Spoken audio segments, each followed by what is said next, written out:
Welcome back to the Call Out. When you hear that music, you know it's gonna go down. Calling out from wherever you are around the globe, whether you are listening on the go or you're listening in your living room. Either way, the Call Out's got your back with original MMA content. It's your boy Richie back with another radio show for today. And today, you get an official prediction for the Nate Diaz and Jake Paul fight. Welcome back to the channel, guys.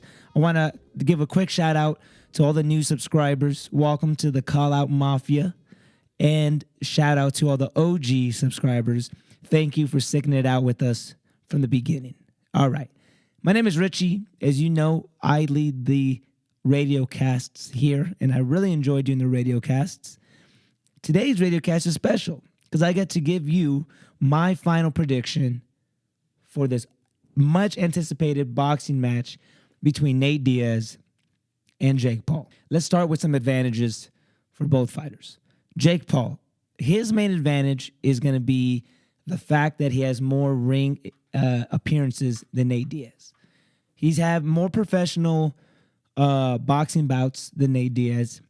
Also, Jake Paul, he's got the size advantage. He's a big boy. And I think that weight is going to carry over into the fight, adding more power to his punches. Where I think Jake Paul lacks is in his footwork. And I think that's where Nate Diaz comes into play. Nate Diaz has much better footwork than Jake Paul, much better head movement, and I think he has a much better understanding of the boxing technique in general. Jake Paul, say what you want. He's a good boxer. He can box. But he's still a novice. He's still learning. He's still developing. Nate Diaz has been training boxing since the beginning of his fight career. Okay? He's been training boxing even in his MMA career.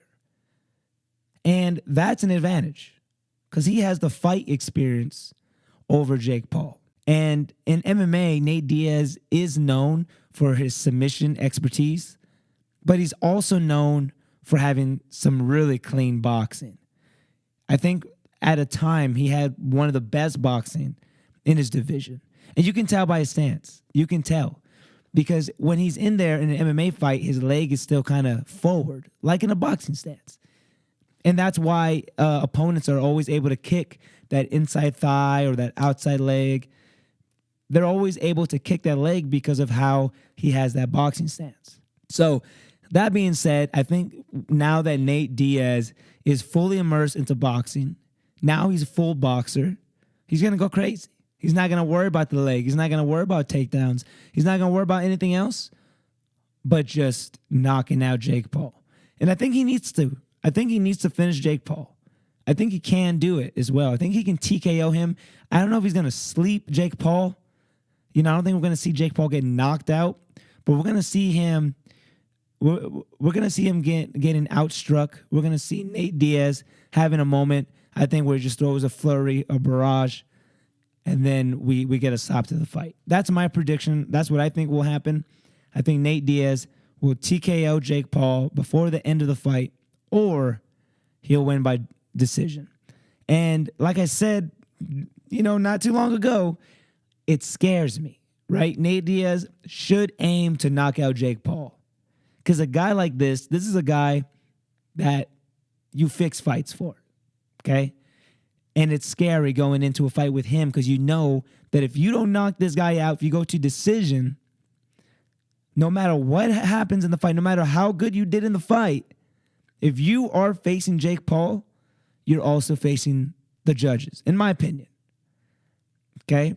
In my opinion. So that's scary for Nate. I think he needs to either TKO him or just have an absolute outstanding performance, which I think he can. It's going to be a good fight. It's going to be a good boxing match. Jake Paul's got the power. He can throw. He can hit. He can take a punch. But Nate Diaz, man, his movement, I think is going to be a big factor in this fight. His footwork, the way he's going to set up those punches, it's going to be one hell of a fight. No one has the reach advantage or the height advantage.